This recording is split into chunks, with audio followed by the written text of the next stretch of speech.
You find higher love, Yeah. and then everybody just slaps you down for it? Hello, and welcome back to Sister Wives Daily. If you haven't yet, please subscribe and give this video a thumbs up. It really encourages us to keep sharing the latest news from the Browns. Season 19 of Sister Wives concluded with a tearful and heart-wrenching scene as all the members of the Brown family converged in Wyoming to bid their last goodbyes to Garrison Brown, who died by suicide in March 2024. Despite entrenched family strife for years, they all reunited in sadness and fellowship. As cameras filmed Cody burying his son's grave and the family converging to bury him next to his grandparents, fans saw a dramatic, tearful goodbye. It wasn't grief alone, it was an extraordinary moment of togetherness in a family already split by tension and estrangement. But that wasn't the end of the story.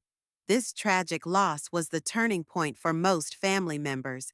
There were indications of potential healing for the first time in quite a while. Madison Brush, daughter of Janelle and Cody, spoke about wanting to reconcile with Robyn Brown's kids, showing empathy and remorse from the heart. "I'm upset at how things went down," Madison told Leon Brown, Mary's son, "but I can dictate how I react. I'm still working on that." She went on, "I'm sad for Dad. I'm sad for Robyn's children. If I ever hurt you, I'm really sorry." Her apology also points to a larger problem that's long plagued the family. Several of Christine and Janelle's children have felt estranged, thinking Cody was partial towards Robyn's children. Robyn's children, Dayton, Aurora, and Brianna, have also claimed they often felt left out of the extended family. Janelle pondered how Garrison's passing, as tragic as it was, could have opened up room for healing. "Garrison's death has been so sad," she said, "but it's united the siblings. Even if things with Cody are never fixed, there's been some genuine progress between the children. Amidst all this grief, there was one sad moment that stood out. Cody shared that he had sought Janelle's permission to dig Garrison's grave. This trip has been really tough," he conceded. "Janelle and I are not in a good place, but she was sweet and said, 'I think that would be really sweet.' I needed that." In spite of their tumultuous relationship, Janelle acquiesced, explaining that she believed there was symbolism in giving Garrison's urn to Cody. "Although we have our differences, in that moment, we were just parents," she maintained. Garrison's death compelled the family to deal with more than sorrow. It brought back years of hurt, remorse, and longing. In a September 2024 interview, Cody conceded he and Garrison weren't on good terms when he died. "We should have been communicating more," he replied, visibly regretful. As the season wrapped up, the audience was left with a strong message. Sometimes tragedy is what reminds us what really matters. The Browns united in grief, but will that last? If this episode touched your heart, don't forget to like, comment, and subscribe. We'd love to hear your thoughts. Do you think the Brown family will ever be able to heal from this? Let us know below. In an emotionally raw interview, Cody Brown discussed the relationship he used to have with his son Garrison and the intense regret that currently haunts him. "We'd text each other and things like that," he said. "Looking back, we could have done so much more." He discussed how he and Garrison were both so caught up in their own lives and had presumed there would always be time to make up for lost time. "It was like we had eternity," he explained. "It was about convenience. If we hook up, we'll hook up." But unfortunately, that night never materialized. Reflecting on it now, Cody wishes he had done more. "I wish we had more nights out, dinner. I wish we'd sat down more, had a beer, just talked. Garrison always attempted to make me laugh. He was that sort of guy," Cody said.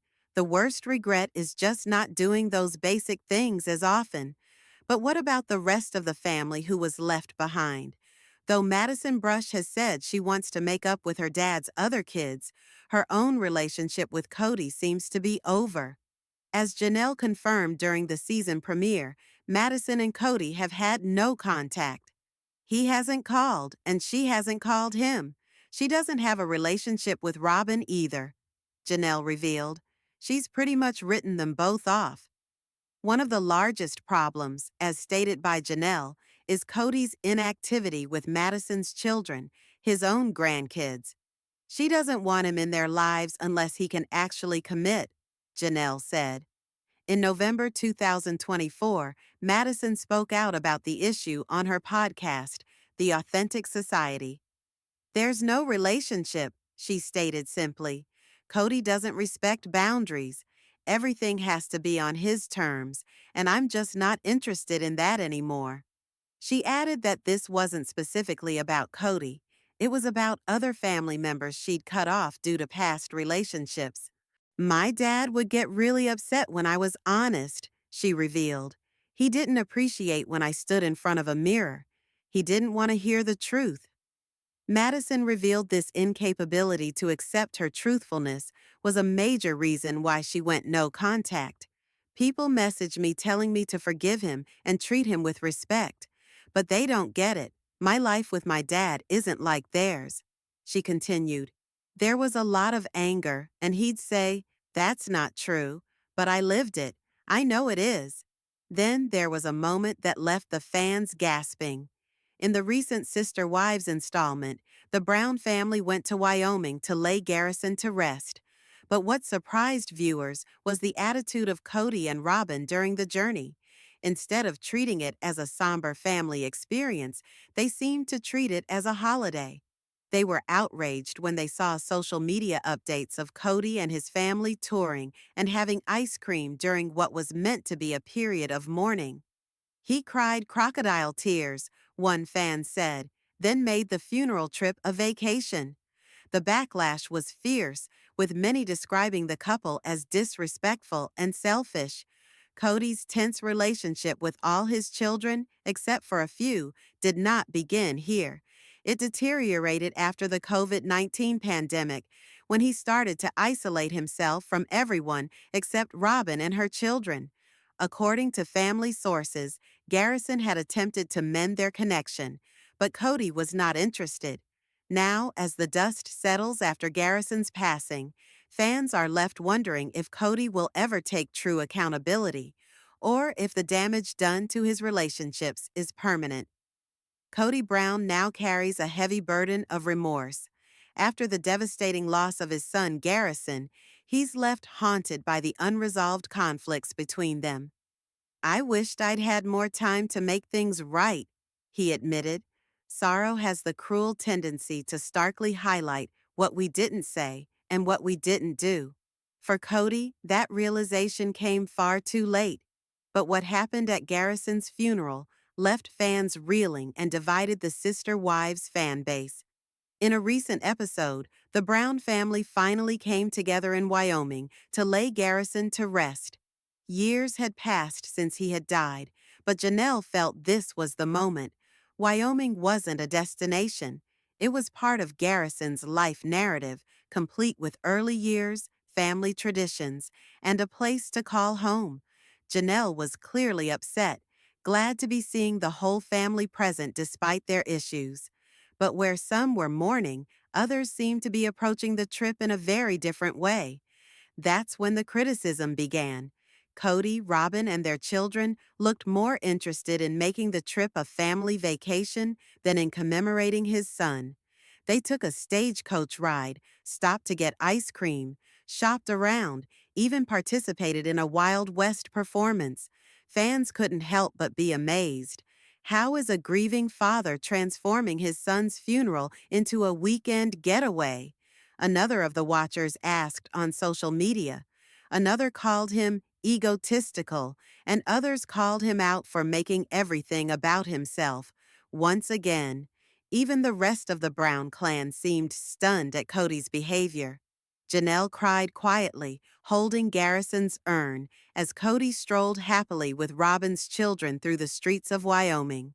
It was a painful contrast that everyone had trouble watching, but the episode wasn't all about the funeral. It was about the broken pieces of a family trying to reassemble themselves from grief. Janelle stood in the cold mountain air, clutching the urn. Wyoming was not just the final resting place for Garrison, it was a part of him.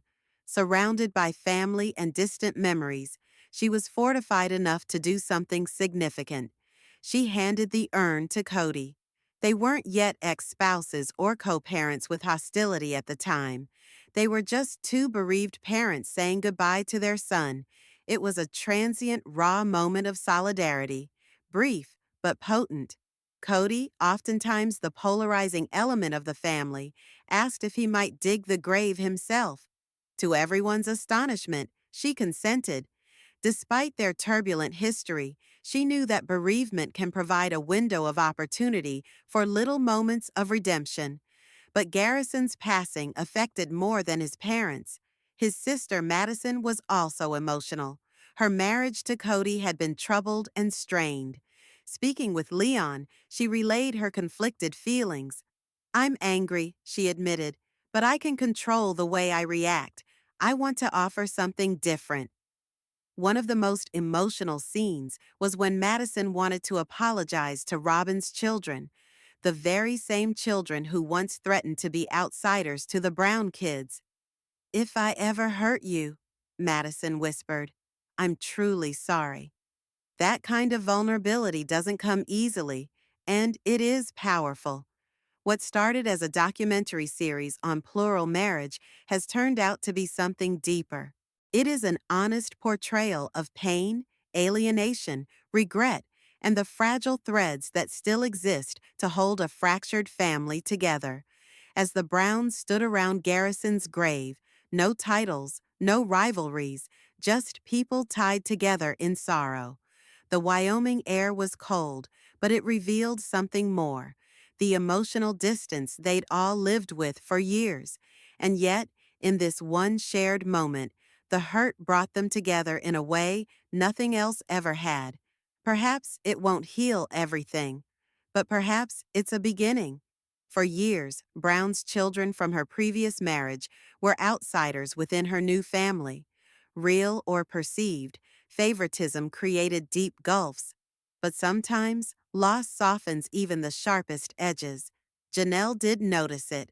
As the family gathered to mourn Garrison, she sat silently observing how his death opened space for reunification in ways that had not previously been anticipated. "His death has been awful," she said, but somehow it provided a space for bonding between siblings who had grown apart. At the same time, Cody struggled with feelings of guilt. In somber interviews, he conceded what others had long guessed about, that his union with Garrison had slowly unraveled. Lost calls, unreturned texts, and the false hope that there would always be more time to have it back had all played their part. "I thought there was always going to be time," he explained. "I wish I'd made more time." The remorse was crushing to him. He wanted one more dinner, one more laugh. He recalled Garrison's capacity to light up a room, his wit, and his warmth, remembrances now infused with searing regret. Not everyone, however, was prepared to forgive. Madison, Garrison's sister, has also stayed away from her father. Janelle explained it this way: "Maddie wants consistency. She wants her kids to be seen, not visited, and Cody hasn't provided that." Publicly, Madison was more blunt. She explained about having to cope with her father's controlling nature and inability to honor boundaries. "He didn't want truth," she stated. "He wanted control." Years of invisibility and judgment destroyed their relationship totally. "People keep saying to me, 'Forgive him,'" Madison went on, "but they don't understand. My dad is not the man that they think he is." Perhaps the saddest truth is that death does not just take the ones we love, it reveals all the cracks that were there all along, the cracks that were never sealed, the love that was never properly expressed. The latest installment of Sister Wives highlighted those cracks starkly. What was to be a mournful, unifying experience, the dispersal of Garrison's ashes, quickly became a war of emotions, objectivity, and public outcry. The family traveled to the Northwest's rocky hills to say their goodbye. Janelle, always the stoic pillar of strength, was visibly shaken. She wept openly, tears in her eyes and on her cheeks, describing sleepless nights, shattered dreams, and a mother's agony. Holding a trembling photograph of her son, she explained the emptiness that had been left behind. He would illuminate any room, she said. Now it is as if a crater has been cut out of my world. This was to be a final gesture of solidarity, a moment of healing, even among the broken pieces. But instead, the audience was left stunned by what transpired. Cody, Robyn, and the children turned the journey into a family holiday. While Janelle and others grieved, they were seen laughing, having ice cream, taking scenic photos, and seeing local sights. It was a light-hearted mood, nigh on joyous. To others, it was a betrayal. Social media blew up in outrage. This wasn't a holiday, one viewer typed. It was a wake. How could they treat it like anything else? Another responded, it's like ego and detachment trampled all over sacred ground. While part of the family mourned, the other part seemed to be celebrating. The contrast was heartbreak to witness. Having watched the Browns' drama for more than a decade, fans were left aghast, not merely at the passing of a young life, but at the harsh reminder that love, when unspoken or qualitative, can turn family into strangers. What if grief is a performance and love just a plot? What you are going to hear could change the way you gaze at the faces we look at under the spotlight. The latest installment captured a moment many wished would heal, but instead reopened old wounds. The family patriarch, a figure of controversy for so long, sat in front of the cameras, speaking of regret and wasted time. His eyes teared up, his voice trembled, and he spoke of wanting to turn back time, to mend the broken bond between him and his estranged son. But was it genuine, or a cleverly scripted act for the public eye? Although his words rang sincere, many could not help but sense something was amiss. Audiences were not moved, they were skeptical. Why now? Why only after years of separation, silence, and blatant favoritism? For too long, his relationships with relatives outside of his immediate circle have suffered, agonizingly and gradually. A few years back, the grieving son, now passed away, had tried to reach out, to mend what had been broken. He was met with avoidance, coldness, and empty space. And now, with the chance forever lost, it seems the father's guilt has become a silent anguish. But instead of confronting pain head-on, he seems to have drowned himself in distractions, smiles for the cameras, laughter that never quite reaches the eyes, and comfort found in meaningless moments. But can you rewrite history by pretending to care after it's too late? What infuriated fans wasn't the father's behavior so much. It was his apparent lack of concern for the boy's mother, who was mourning. While she kept quiet, devastated and alone in her grief, he smiled in front of horse-drawn carriages and cheesed with costumed characters, like he was on holiday. Their disconnectedness was more than linguistic, a clash of realities. Her bare, unadorned pain only made his detachment more shocking. It was as though they existed in different worlds, with no bridge between them. The internet reacted at once, and savagely. He's playing this off like it's a tribute, one user wrote. It seemed like a vacation, not a goodbye. He ignored his son for years, and now he's trying to act like he cared? Give me a break. This is not the first time the family has been reproached, but this time it was different, more personal. What had occurred did not seem like mere bad judgment, but a betrayal of everything the young man stood for. The large public spectacle seemed hollow compared to the quietness of the private memorial. The service itself was brief, muted, and heartbreakingly sorrowful. No eloquent speeches, no drama, just words carried off by the breeze, and a few words said over a plain grave. That's where the true grief was, in silence, not spectacle.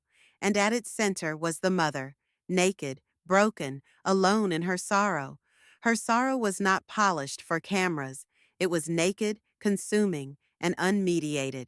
It was everything the public memorial was not. At the family lodge, the contrast could not have been more pronounced. They ate together, played board games, filled the rooms with laughter, but no one spoke of the one they had just laid to rest. It was as if he were already forgotten. The patriarch once more seemed comfortable, hand in hand with his partner, mingling with the very children with whom he'd remained closest. Behind closed doors, however, all was not quite so picture perfect. Tensions have started to rise. Long simmering fissures have become open rifts. Some relatives are quietly removing themselves, declining to be a part of the charade. Even the boy's grandmother, the one who reared him, has chosen solitude over pretense, keeping company with those who understand her grief without necessity of explanation. And so, the question is, what does accountability look like in the face of grief? Can joy and sorrow truly coexist? Or is it hypocritical to feign joyfulness while others are drowning in loss? This was not a moment in a TV show, a possible wake-up call for this family, a mirror reflecting truths too long evaded. Sometimes, grief doesn't always reveal what's broken. It reveals who we are. Thank you for viewing. If this moved you or gave you pause, hit that subscribe button and watch out for more. Catch you on the next one.